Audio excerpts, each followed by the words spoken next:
anak angkat itu berhak menerima harta pusaka ataupun tidak.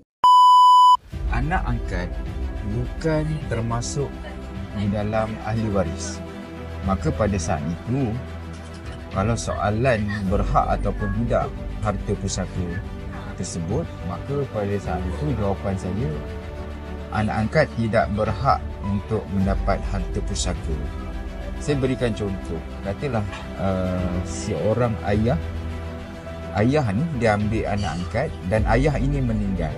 Maka harta tu tidak boleh diwarisi oleh si anak angkat itu. Jadi macam mana cara alternatif lain untuk menyelesaikan perkara ni? Saya nasihatkan ataupun mencadangkan si ayah tersebut berhak ataupun boleh menghibahkan harta semasa dia hidup kepada anak angkat tersebut.